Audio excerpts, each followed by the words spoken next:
जय हिंद। उम्मीद कर रहे हैं आप सबकी तैयारी बहुत अच्छी चल रही होगी। तो आइए इसी तैयारी के क्रम में हम आज अध्ययन करेंगे भारत की नदियों का अपवाह तंत्र।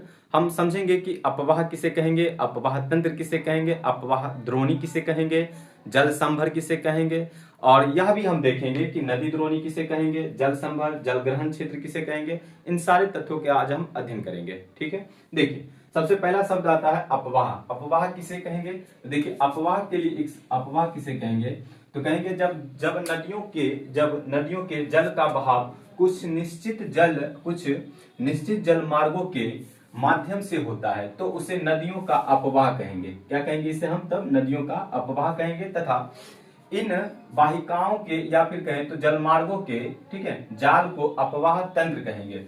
तो अपवाह तंत्र और अपवाह किसे कहेंगे ये बात समझिए। देखिए मान लेते हैं कि यहां से कोई नदी आ रही है, ठीक है। अब ये जो नदी यहां से निकल रही है इसे हम कहेंगे अपवाह। इसे हम क्या कहेंगे? अपवाह। लेकिन अब इस नदी से बहुत सारे मान लेते हैं कि इस प्रकार से जालीनुमा इस प्रकार से नदी बन रही है, ठीक है, इस क्रम में वृक्षाकार रूप में बन रही है अलग अलग। अब ये जो होगा ये आपका कहलाएगा अपवाह तंत्र। क्या कहलाएंगे जी? अपवाह तंत्र कहलाएंगे। ठीक है, तो उम्मीद करें। देखिए ये जो यहां से नदी जा रही है मेन नदी है, इसे हम कहेंगे अपवाह। जबकि इसमें जो है इतनी सारे जाल रूप में बन जाती है तो उसे हम कहेंगे अपवाह तंत्र कहेंगे।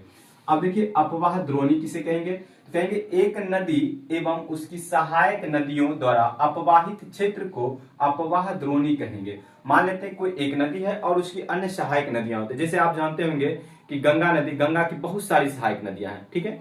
तो यह पॉइंट जो आप देखेंगे तो अपवाह द्रोणी सबसे गंगा जो है वो सबसे बड़ा अपवाह द्रोणी के अंतर्गत आती है। तो अपवाह द्रोणी समझ गए होंगे। अब ये जल ग्रहण क्षेत्र किसे कहेंगे? देखिए एक नदी विशिष्ट क्षेत्र से अपना जल बहाकर लाती है जिसे हम कहते हैं जल ग्रहण क्षेत्र कहेंगे। तो जल ग्रहण क्षेत्र भी आप समझ गए होंगे। अब ये नदी द्रोणी किसे कहेंगे? ये सेम चीज है, ठीक है। जैसे जल ग्रहण क्षेत्र होता है उसी प्रकार से नदी द्रोणी होता है। बस ये क्या होता है ये देखिए, इसमें क्या होता है बड़ी नदियों के जल ग्रहण क्षेत्र को क्या कहेंगे? बड़ी नदियों के जल ग्रहण क्षेत्र को हम कहेंगे नदी द्रोणी कहेंगे। क्या कहेंगे? नदी द्रोणी। अगर कोई नदी बड़ी है तो बड़ी नदियां अगर है तो बड़ी नदियों के ही जल ग्रहण क्षेत्र को हम कहेंगे नदी द्रोणी। जबकि आपसे पूछ लिया जाए जल संभर किसे कहेंगे तो छोटी नदियां व नालों द्वारा अपवाहित क्षेत्र को हम क्या कहेंगे? जल संभर कहेंगे। अब आइए समझते हैं अपवाह तंत्र किसे कहेंगे। तो देखिए अपवाह तंत्र की अगर हम बात करेंगे तो अपवाह तंत्र की बात करें तो भौगोलिक बनावटी व ढाल के आधार पर अपवाह तंत्र कई प्रकार के होते हैं। मूलतः हम 3 के बारे में अध्ययन करेंगे, वैसे होते हैं कई प्रकार के। जैसे देखेंगे पहला वृक्षाकार अपवाह प्रतिरूप, उसके बाद जालीदार अपवाह प्रतिरूप, उसके बाद आप अध्ययन करेंगे अरीय प्रतिरूप। देखिए अगर आपसे पूछ लिया जाए वृक्षाकार अपवाह प्रतिरूप किसे कहेंगे तो इसमें क्या होता है कि मुख्य नदियां क्या होती है, एक इसमें मुख्य नदी एवं सहायक नदियां मिलकर के एक पेड़ के शाखाओं जैसे जाल बनाती है। ठीक उसी प्रकार से जैसे ये वाला हिस्सा देखिए, एक ये मुख्य नदी है और इसके साथ देखेंगे तो ये बहुत सारे, जैसे अगर मान लेंगे तो ये इस प्रकार से ये वृक्ष के शाखाओं जैसे अलग अलग भागों में बढ़ती है। तो उसी प्रकार को हम कह देते हैं वृक्षाकार अपवाह प्रतिरूप। तो ये इसका आप देखेंगे तो इसका सेम एक उदाहरण बन जाएगा वृक्षाकार अपवाह प्रतिरूप। अब आइए समझते हैं जालीदार अपवाह प्रतिरूप किसे कहेंगे। तो जालीदार अपवाह प्रतिरूप सेम ऐसे ही होते हैं। देखिए जब सहायक नदियां मुख्य नदियों से समकोण पर आकर के, समकोण कहे तो 90 डिग्री पर आकर के मिलती है, तब हम कहते हैं जालीदार अपवाह प्रतिरूप।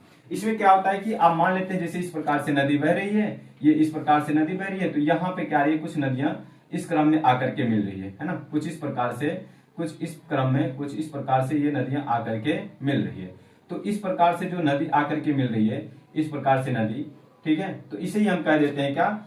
जालीदार अपवाह प्रतिरूप। अब आइए अरीय प्रतिरूप समझते हैं। देखिए जब नदियां किसी केंद्रीय पहाड़ी या गुंबद से निकलकर सभी दिशाओं में बहने लगती है तो अब उसे हम कहेंगे अरीय प्रतिरूप। जैसे आप देखेंगे क्या, मान लेते हैं यहाँ पे अब कोई नदी है कि ये इस पर्वत है, अब इस पर्वत से क्या है कि ये चारों दिशाओं में बहने लगेगी। अब यहाँ पे ये नदी है इस क्रम में, तो ये होगा क्या कि इस क्रम में भी नदी बहेगी, इस क्रम में भी बहेगी, इस क्रम में, ठीक है, अलग अलग दिशाओं में भी ये नदी बहने लगेगी, ठीक है। या कह सकते हैं चारों दिशाओं में अगर आप बहेंगे, चारों दिशा नहीं या फिर तो पूरी सभी दिशाओं में बहती है तो उसे हम कह देंगे अरीय अपवाह प्रतिरूप। क्या कहेंगे?